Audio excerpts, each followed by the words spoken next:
what you get for pissing on people. Welcome back to a new episode of Minds Creed. Second part two. Here's the link. Chill, bro. Here's the link to part 1 of the video. We're doing a book review and you can read the title, you already know. Yes. No, Mr. Nice Guy, part 2. Here we go. Alright. Alright, another principle from the book is to be clear and direct. Because some nice guys here, this is why most people don't trust them, because they're not clear and direct. They're always trying to be kind of indirect in the way they do things and ask for things. It's almost like speaking another language. And I ain't got time to learn it. It's effort. It's effort. Do it up front, innit? I don't know why. Like, again, it's that fear of being shamed for what they want to. Or rejected. Yeah, or rejected. Yeah. That's why. What was that? Yeah. I don't know, maybe a memory flash just happened. So yeah. Like, you know, you try to get a girl by being friends with her first, you know, that stupid thing. Yeah, I used to do that. I used to befriend girls just so I could get, you know, close to them and shit. And be like, oh. And they'll be like, no. But, which takes to the next principle. Learn to say no.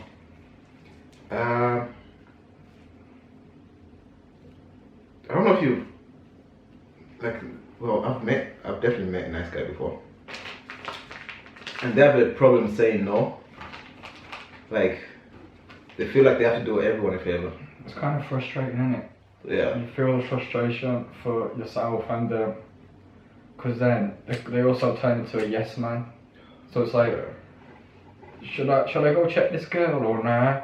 Are there red flags or blah blah? And all they do is like agree with everything you say, and like you know what I mean. Yeah. I don't need to put any more examples out there. Like, they can't make a decision for themselves, or maybe they don't want to make a decision for themselves, so they put that responsibility on other people. And also, it's just a people-pleasing tactic, you know. Maybe if they feel like if they say no, then other people won't like them. Yeah. Right. They care so much about what other people think. But again, that's just an excuse. It's just an excuse for being way too comfortable being a nice guy.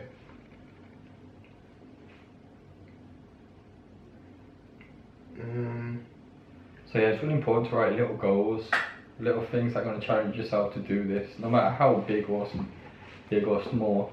At least you're saying you start to say no to certain things or certain people or whatever. And trust me, the people will respect you more because of it, and they'll quit trying to play with you, shit test you and all this stuff. Yeah, so that's a good exercise for you nice guys out there. You know, just look at someone that you always say yes to, and just say no for once, and just see how that feels. You know. And if that person can't take that no, and they stop talking because of it, you're doing yourself a favour there. You've got them out of your life. Yeah.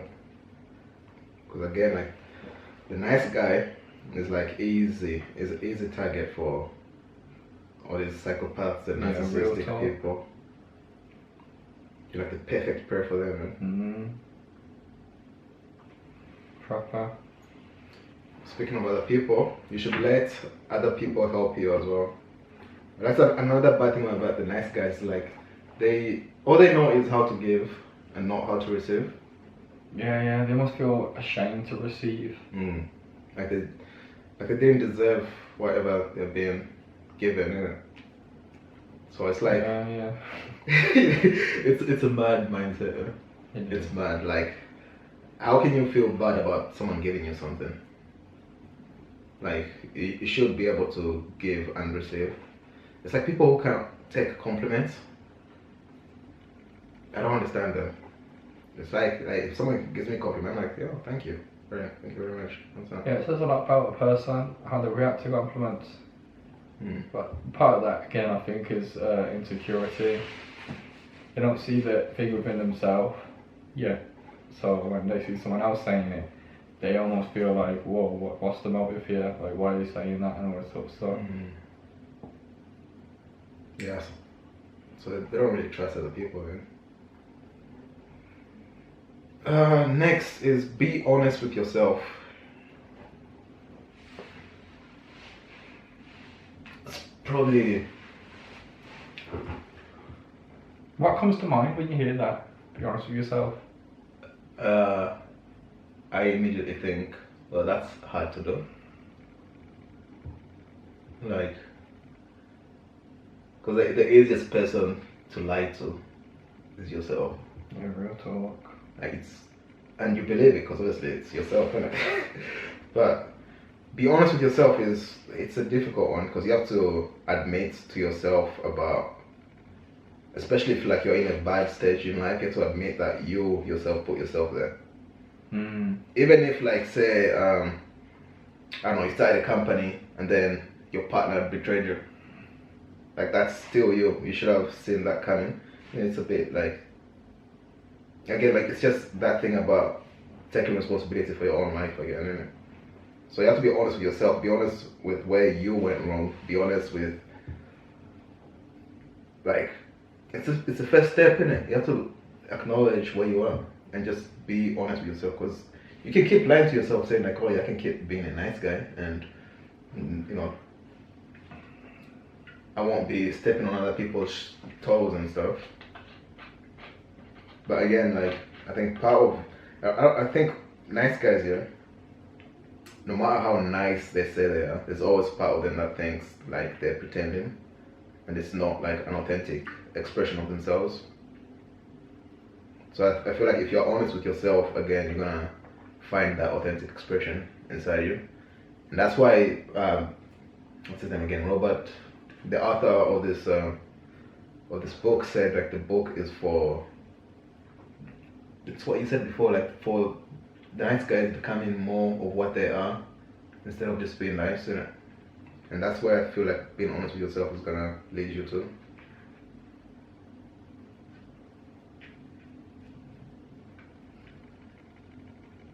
You got something? Or next principle? No, next one. Don't let anyone treat you badly. No one Talk. ever. Whether they got a pussy or a dick. Oh, yeah. Yeah, I feel like people let this slide more in like relationships, isn't it? With women, definitely. Because Sure. the book is predominantly for males, isn't it? Mm. And saying like how the nice guys also are constantly seek of female validation. You also won't necessarily have male friends. But not saying that women can't read the book. If you and like your girl, because he also said like read the book with your girl also, so she can help you out where you're being that nice guy or where she's being that nice guy sort of thing also. Yeah, women can read this book as well, innit? Yeah, and yeah, you can see if your partner's a nice guy. You can see if your friends are nice guys or if your brothers are nice guys. And then, I don't know, you can give them the book to read or go through with them, or go through these principles with them, you know. Obviously you have to already be on that sort of path though. Because that saying comes to mind again, take the water to the fountain but you can't make, but you can take the horse to the fountain but you can't make the horse drink the water. Okay, yeah. Yeah, so that it has to be someone who wants to change, you know. I mean, that saying it's even in psychotherapy as well. Like, the therapist can't help you if you don't want to change.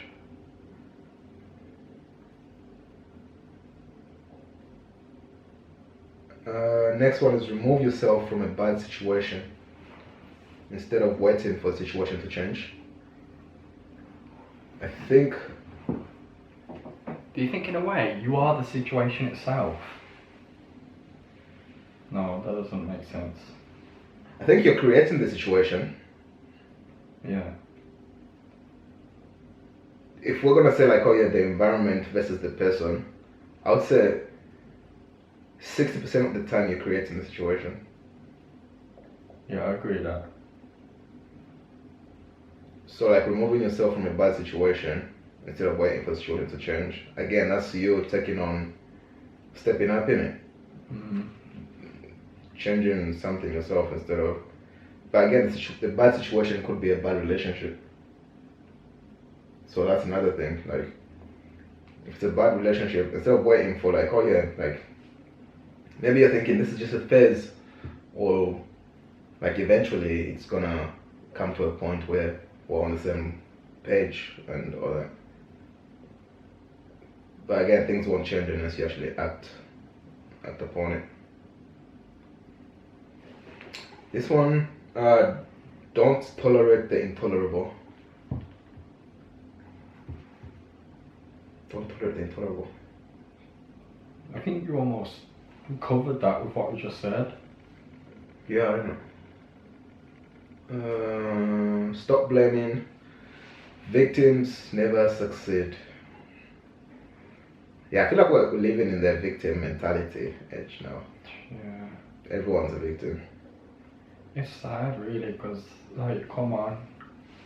There's other times in history where there were true victims.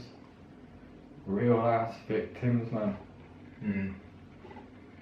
I mean, even if you are a victim for real as well, Wait. like even if you are an actual victim as well, like you can't keep on identifying yourself as a victim. No, that book comes to mind. Man's Search for Meaning. Oh yeah, yeah. Viktor Frankl. Yeah, Viktor Frankl. He was one of the prisoners in Auschwitz. That's the right word. Yeah. And he still found meaning in one of the darkest places in history.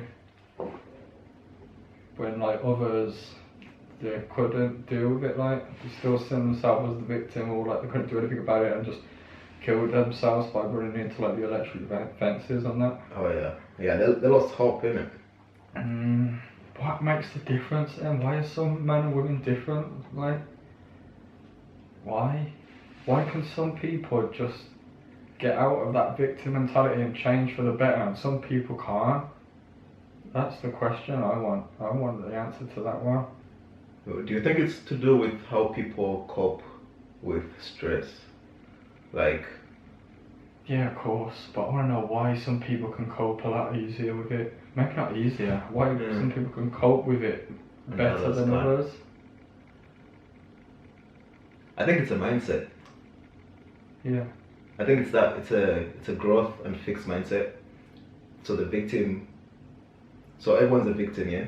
But there's those people who come out of it because they know they don't have to be a victim. They know like even if they are a victim, they can still overcome.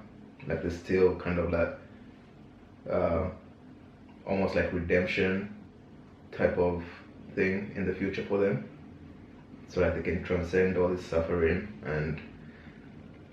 And obviously I think it has to do with just the attitude of like, you know, nihilism and existentialism, more nihilism than existentialism, because like the ones that were killing themselves, they lost all belief. They were like, oh yeah, whatever. If this is all there is to life, then what's the point of living, right? So they were overcome by their nihilism and ended it, right? And then these others, they saw something in the future for themselves, so they saw that there was more to it than whatever they were suffering, isn't it? So it's like I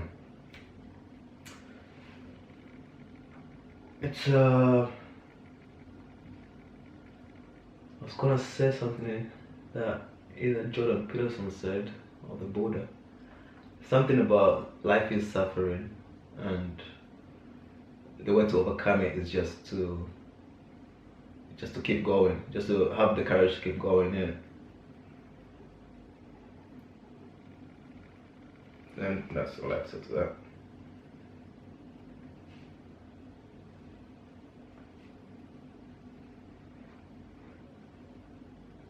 Live with integrity.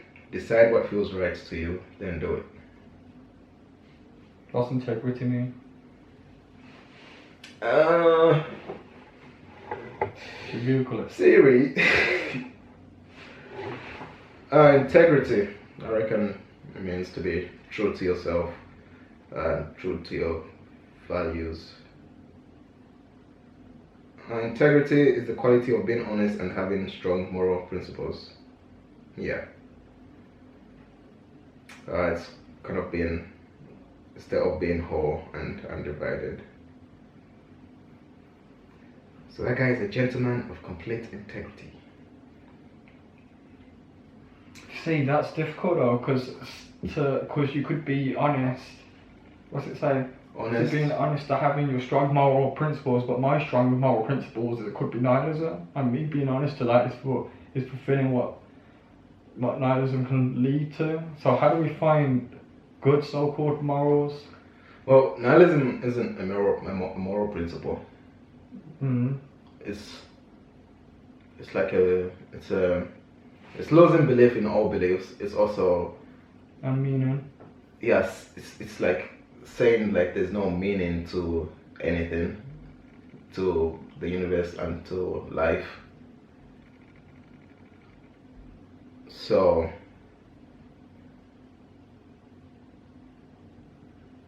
what was your question?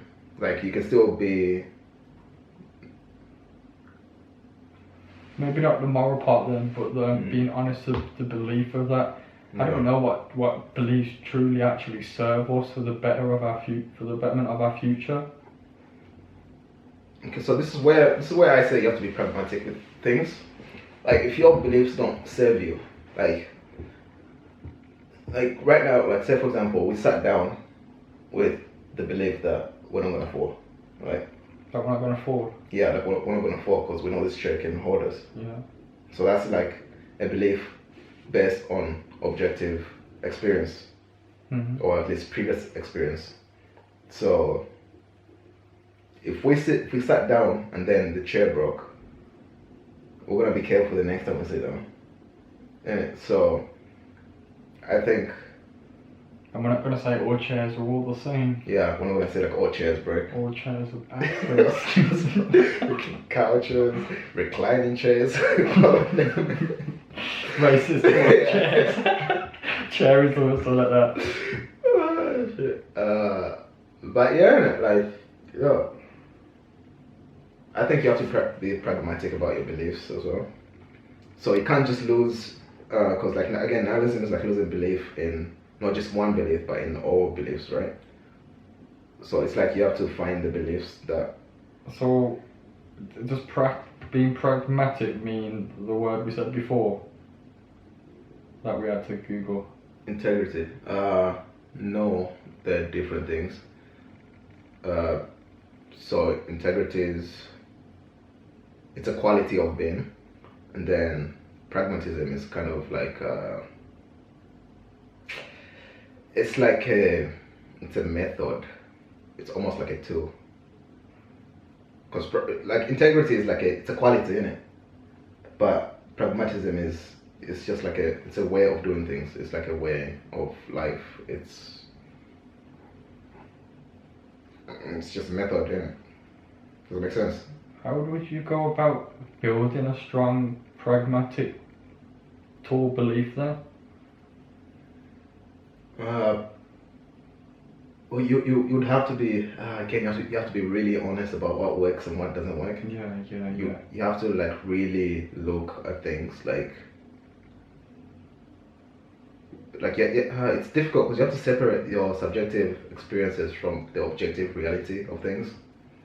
Because like again like there's a lot of subjective biases that kind of get in the way of being pragmatic. Because what you think is being pragmatic may not be pragmatic in reality. So it's difficult. I don't think I know. Well, I wouldn't say that's the only way to do it. I'm sure there's plenty of ways to do it. Comment below if you know. Yeah. Alright. Next is accept the consequences of your actions. For me, that took time. Takes time. But who knows, for like another guy, it could take 2 days. Yeah. Again, it's that thing about accepting personal responsibility, isn't it? Of your own life as well. Because yeah, like people blame the consequences of their own actions on external things, on other people, on the situation. But again, you have to accept it. Then if you accept it, that's the only way you're gonna grow. Be good to yourself. Yeah, be good to yourself. Yeah, I reckon a lot of nice guys can be hard on themselves. Like,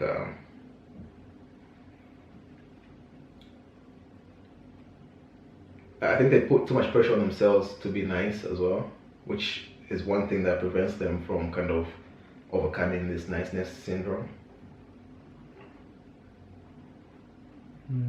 But they don't understand that being, like, taking care of yourself again, and also having that self-enlightened interest, that's you being good to yourself. It's not you being selfish. I don't really feel like being nice to people also is going to help them grow and learn for themselves as well. Because maybe in like your mindset, if I'm a nice guy and I'm nice to people, that's going to make them be nice, and that's going to make them want to grow as humans also. Yeah. I feel like they don't have any tough love about them. They can't dish out tough love, if I want to use that phrase. That's the right phrase. What, tough love to themselves or from others? To others. Oh, okay. Well, of course not to themselves, because they ain't even got it to themselves yet. No. Like being a person who says things that must be said rather than allowing them just to pass over.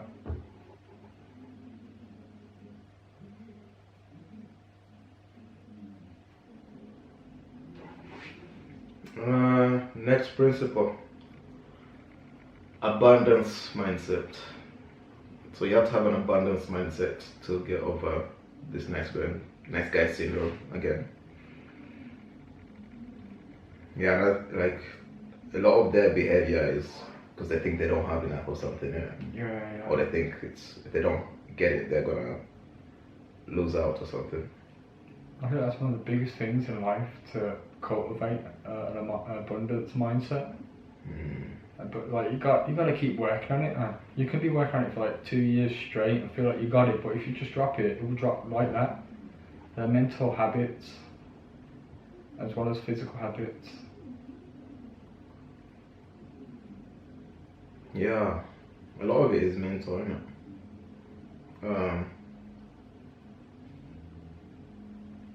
Yeah, it's mostly in your head, because like, you know, like sometimes you feel like, oh yeah, my friends are going out tonight, but I can't really go out, so you have that fear of missing out, type thing, innit? But if you realize like there's always next week, you can go out then as well. So I know, but the thing that the other voice that's gonna tell you ain't got enough time is the same voice that's gonna tell you could die tomorrow.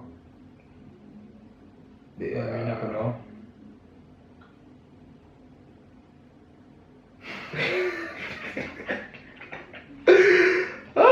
Yeah. Okay. Next. Yeah. Face difficult situations and conflict head on. Yeah, I would say it's difficult to. Again, if you're a nice guy, it's difficult to say no to people. It's difficult to like set all these boundaries. And the characteristic of the nice guys, like they're conflict averse. They don't want to start any conflict. They just want everything to be smooth. They avoid it like the plague. Yeah. But they don't see that in conflict there's also a place for growth as well. Yeah, real talk. And the challenging situations that you're going to face that will be difficult, they will also help you grow as well. There's always an opportunity to learn, isn't it? Conflict also doesn't necessarily mean it's gonna have to become an argument or something like that, you know. There's like ways and you can not wording. Maybe I'm talking about tones of voices. There are tones you can have when talking about these more difficult subjects, and ways you can word it so it doesn't come across as an attack. So it comes across as more of like a solving both of us can do. So not competition, but kind of Collaboration. Yeah, real talk. Yeah, it doesn't have like so that the conflict can be in any ways. It can be like, say you make plans and then it conflicts with someone else's plans. You know, that you can figure out which plans are better or whatever, but again you have to be willing to have that conflict instead of just being like, oh yeah, no, it's fine, we can just do your plans then, forget my plans. That type of thing. It's compromising, but compromisation is earned, I believe. The nice guys compromise from day one straight away with the intentions of, like I said before, wanting to give a return. Like she could be giving you head or something, and the nice guy be thinking, wow, why is she giving me head? I didn't do the dishes. I didn't take the dog out for a walk, or all this sort of stuff. It's almost like they have to do something to earn it. Yeah. Not in a way. Yeah, they think it's negotiable, isn't it? Or they be giving head just because they want head themselves. Yeah. Yeah, it's a weird one. It's like, why do this for you? You do it for me. Scratch my back. There's certain ways you can go about doing that sort of stuff. Obviously, be more upfront about it. The next one is don't do anything in secret. I think it probably means like having some accountability in it. Because sometimes you feel like, okay, I'm gonna carry out these plans and then I'm not gonna talk to anyone about it until or unless they succeed. So it's kind of like you saving face if it fails, in it. If it fails, no one else knows about it. It's just you who knows about it. So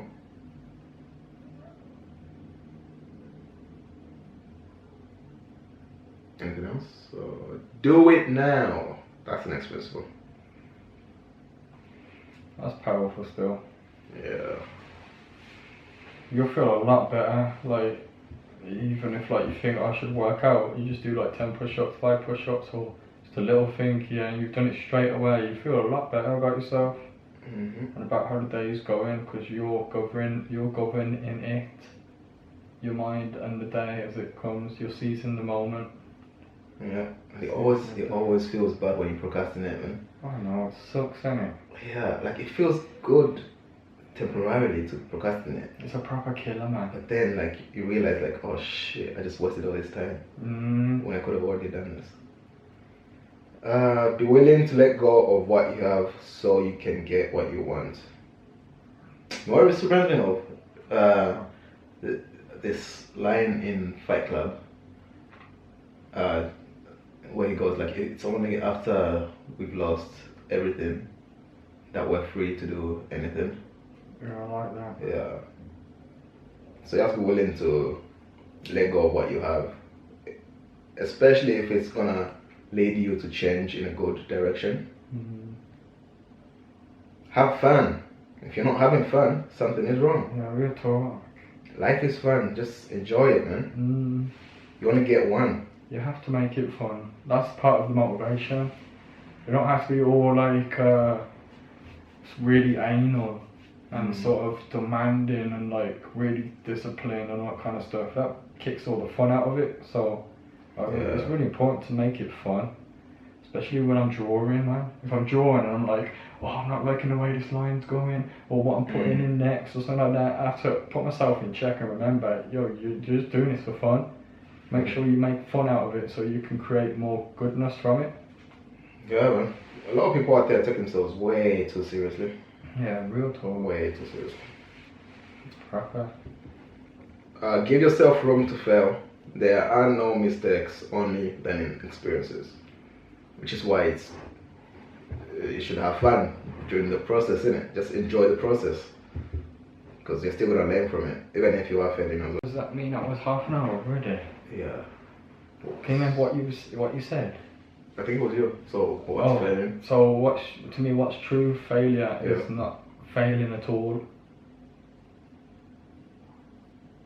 Yeah, because again, failing is a learning experience. Man. You can learn a lot from failure than success in most situations. The last one, which I really like, is control is an illusion. Let go, let life happen.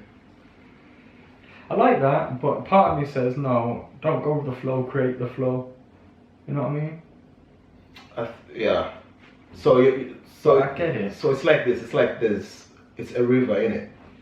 Like you're on the river and you're on it with like a boat and a paddle, whatever, right? So you can't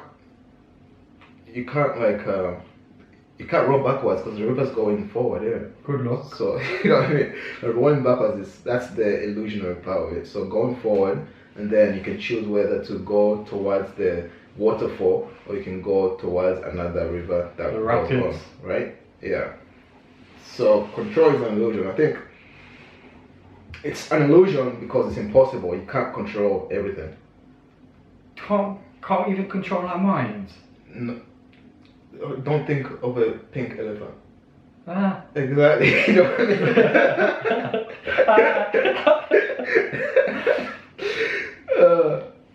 Yeah, you can't even control your own mind, so how are you going to control everything else, right?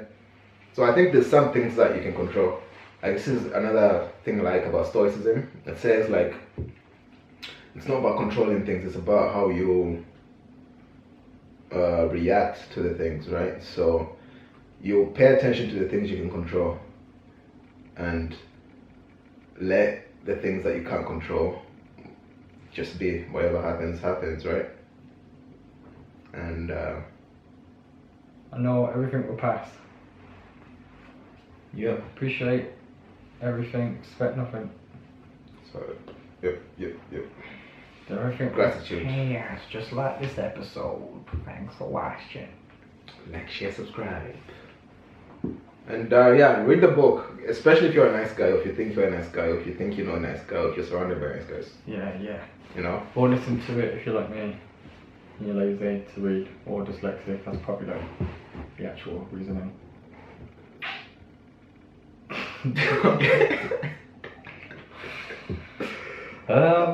Until next time. Actually, what we should do the boy crisis for next time. Yeah. Yeah.